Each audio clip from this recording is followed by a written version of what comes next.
So I think there's an important thing about presenting um, a performance is sure having it really prepared, but also having something to sort of focus your attention on with each movement. Maybe for the larger works, it's good to have one idea for a whole concerto, but I actually like to have sort of one or two ideas per per work, and so that kind of works out to be about one idea per movement or so.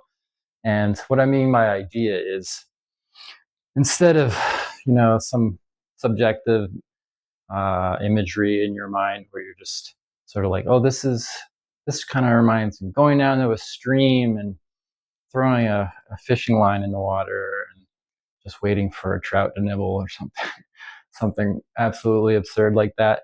Um, Within each piece of composition, there's something the composer is trying to sort of play with, or perhaps just conveys to you. So it's important to sort of make those discoveries not too late into your studying of a work, so that you can sort of latch onto that idea. So when it comes to performance time, it's good to sort of just let all the technical stuff be. They're going to be in your subconscious, and then you can sort of latch on to subject matter ideas, so that that's something that you can sort of fixate on and maybe showcase to your audience what you think is really going on in that particular piece. So that's pretty abstract, I know. Um, so just wanted to go into that a little bit as far as what a subject matter or an idea could possibly be. And I think every piece is different. I remember I was playing a lot of Prokofiev, and there was this imagery of like a puppet show. There's something very toy-like with a lot of his works, even though they're serious. There's something like with Shostakovich, for example, pieces seem to be so real, so set in reality. And for me, Prokofiev is always a bit of a step away, and it's just like you're having a puppet show of reality or something like that. So it's, for me, Prokofiev is a little bit more toy-like, and you can enjoy it more. I feel Shostakovich is just a little bit like you're standing in the fire, and when done well. And that there's times when it's nice to have a performance, or you're enjoying a piece where it's just conveying that much serious content. But that's an example where the imagery of a marionette show of something going on in my mind is an important imagery for most Prokofiev. And then, but that's just like a general sense of what I mean by ideas.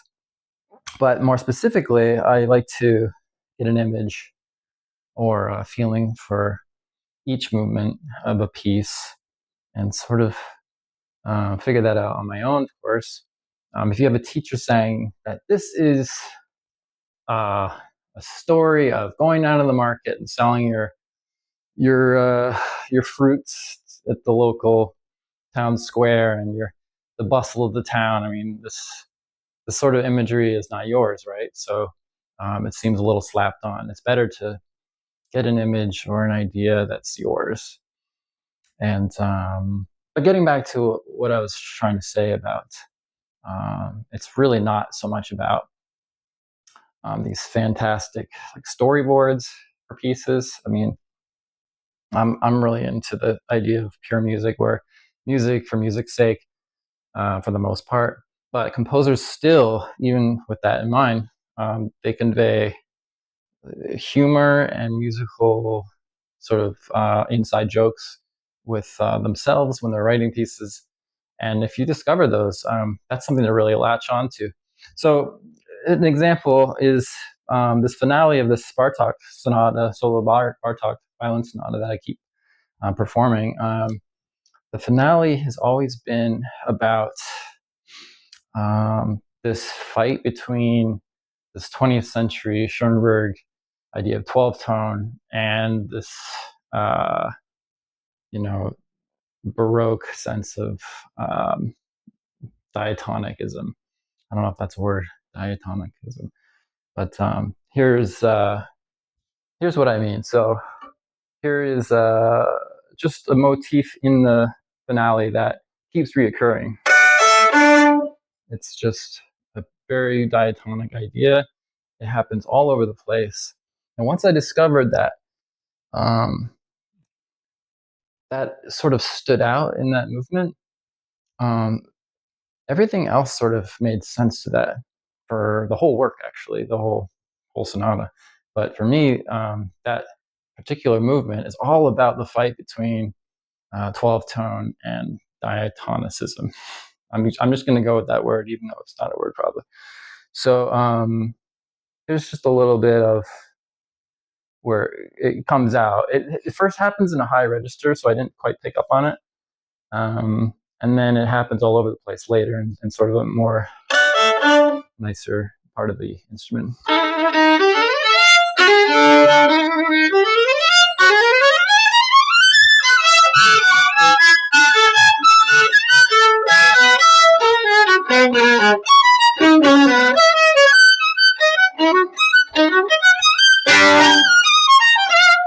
So you probably didn't pick up on it more than a couple times.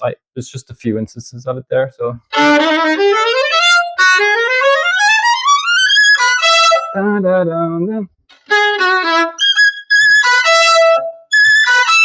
that's the first time it happens.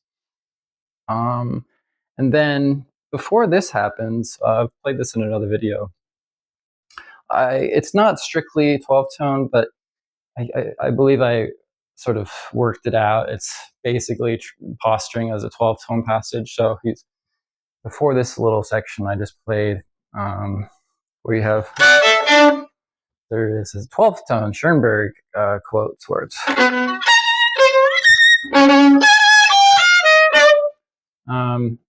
So here we're, I don't know if you are aware of 12 tone ideas, but it's sort of a 20th century idea that nothing matters, every note's got its equal importance in the world. Very 20th century idea. And so this is Bartók sort of playing with this notion of, every note, B, C, A, F sharp, every note, all the 12 tones have an equal presence. No one note is more repeated than the other in this one section. But then he juxtaposes that with this dun dun dun, which is a Baroque diatonic. Dun, dun, dun.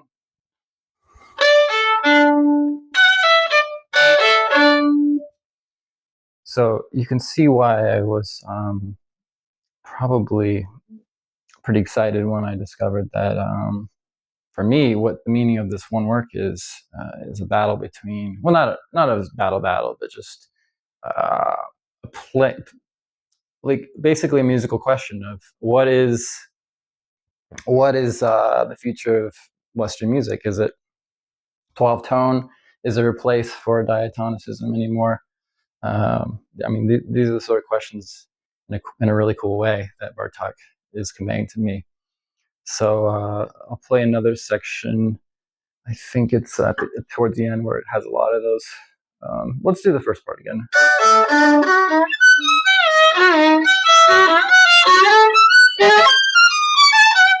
So there it is again. Dun, dun, dun.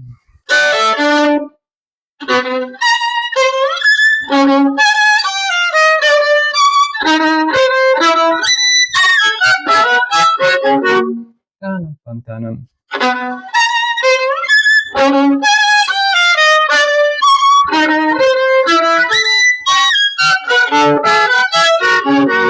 This part's especially rich in that Baroque feel.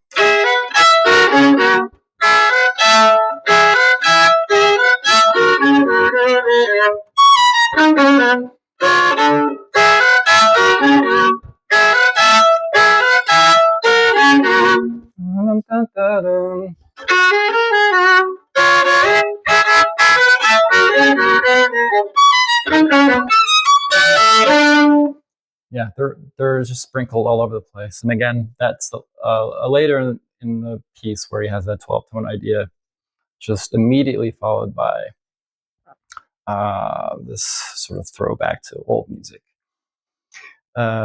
Yeah, so probably not the best example of musical ideas to latch onto. Maybe this is a little more on the complex side, but on a simple level, a lot of music does have intrinsic meaning for the performer. So it's subjective. You figure out what you think the meaning is. Go deep. Definitely don't just get stuck on stupid imagery because it's not true. I mean, there's nothing in music that says this is an image. So it's music for music's sake, I believe. But within the music, there's nuggets of things that you can sort of latch onto, focus your performance around, and that way you have some pretty good tools when it's time to perform. So you'll have your prepared pieces. Your technique will be good because you practice so much, of course, right? And then when you come to a performance, you're going to have these 3 or 4 ideas per piece in your mind. You're not going to forget about those. It's just 3 things, right?